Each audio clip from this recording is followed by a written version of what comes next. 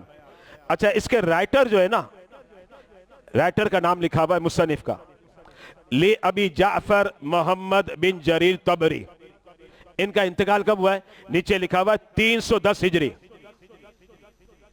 اور آج کیا چل رہا ہے؟ 1446، یعنی کتنی پرانی بات بتا رہا ہوں۔ یہ اتنی پرانی تفسیر ہے کہ رائٹر کا انتقال جو ہے 310 ہجری میں ہوا۔ اب انہوں نے کیا لکھا ان آیات پر؟ یہ یہاں سے عبارت شروع ہو رہی ہے ان کی، حدثنا الحسن، جو آپ اسکرین میں ملاحظہ کر رہے ہیں۔ اچھا، پھر اس میں دیکھیں میں نے یلو کلر سے مارک کیا ہے، قتادہ، یہ مفسر تابعی حضرت قتادہ، یہ صحابہ کرام کے شاگرد ہیں، صحابہ کرام کے شاگرد ہیں۔ اچھا، آگے انہوں نے جو لکھا ہے اب اس کا لب لباب سنیے گا، دیکھیں پھر یلو نشان آ رہا ہے، یعنی انہو قال الناس، اس کا مطلب جو قرآن کہہ رہا ہے نا کہ 309 برس ہے، یہ رب نہیں بتلا رہا، بلکہ رب جو ہے لوگوں کی بات کو کوٹ کر رہا ہے۔ یہ انہوں نے لکھا انہو قال الناس، یہ لوگوں کا کہنا ہے۔ اس لیے میں نے اس درس میں کہا تھا کہ قرآن سے کلیئر نہیں ہے کہ 309 برس، یہ بات ذہن میں رکھے گا۔ تو اب لوگوں نے کیا کہا؟ انہو قال الناس، لوگوں نے کہا، لیکن آگے کیا کہتے ہیں؟ الا ترى انہو قال قل اللہ اللہ اعلم بما لبثوا، کہ قرآن کے یہ کلمات مقدس اس بات کو واضح کر رہے ہیں کہ وہ لوگوں کا قول تھا، رب نہیں کہہ رہا، اور رب اس قول کو کیا کر رہا ہے؟ نقل کر رہا ہے۔ نتیجہ کلام کیا نکلا دلائل کی روشنی میں؟ نتیجہ کلام یہ نکلا کہ جب آپ نے بتلانا ہو، کوئی آپ سے سوال کرتا ہے اصحاب کہف غار میں کتنا عرصہ رہے، تو آپ کہے گا 309 برس، لیکن آگے کیا کہے؟ واللہ اعلم بالصواب، یہ ختم بات، کلیئر ہو گیا، اللہ بہتر جانتا ہے۔ یعنی 309 برس ٹھیک ہے، ثابت ہے، قرآن میں ہے، لیکن قرآن کہتا ہے کہ یہ رب نہیں کہہ رہا، بلکہ رب لوگوں کے قول کو کوٹ کر رہا ہے، اس کی نقل کر رہا ہے، اسے بیان کر رہا ہے رب۔ اور صحیح کیا ہے؟ اللہ اعلم، اللہ بہتر جانتا ہے۔ اس لیے اگر آپ کو بتلانا ہے تو آپ کیا بتائیں گے؟ آپ اس انداز میں بتائیں گے کہ اصحاب کہف غار میں ٹھہرے 309 برس، لیکن آگے فوراً کہیے گا واللہ اعلم بالصواب، اور اللہ بہتر جانتا ہے۔ میں آپ کو قرآن سمجھا رہا ہوں، جو قرآن نے کوٹ کیا ہے، جو قرآن بتلا رہا ہے۔ اچھا، پھر اس کے بعد آگے آئیے گا، خالق کائنات آگے کیا کہتا ہے؟ لہو غیب السماوات والارض، اور آسمان و زمین کا جو غیب ہے ذاتی طور پر صرف اور صرف اللہ جانتا ہے، اس میں تو کوئی شک ہی نہیں ہے، یہ مسلمانوں کا عقیدہ ہے۔ اور اللہ کے حبیب جو جانتے ہیں وہ اللہ کی عطا سے جانتے ہیں، یا صحابہ اگر جانے تو وہ اللہ کی عطا سے جانے۔ ابصر بہ واسمع، رب کہتا ہے کہ جس طریقے سے میں دیکھ سکتا ہوں اور جس طریقے سے میں سن سکتا ہوں وہ بڑا حیران کن ہے، بڑا اعلیٰ ہے۔ پھر اس کے بعد رب کہتا ہے ما لہم من دونہ من ولی، رب کہتا ہے ہاں سن لو، مددگار حقیقی طور پر صرف اور صرف میں ہوں، میرے سوا کوئی نہیں ہے، یہ بالکل کلیئر ہے۔ ولا یشرک فی حکمہ احدا، اور اس کے بعد رب کیا کہتا ہے؟ رب کہتا ہے کہ جو ہم حکم کرتے ہیں نا، اس حکم کے اندر بھی کوئی شریک نہیں ہے۔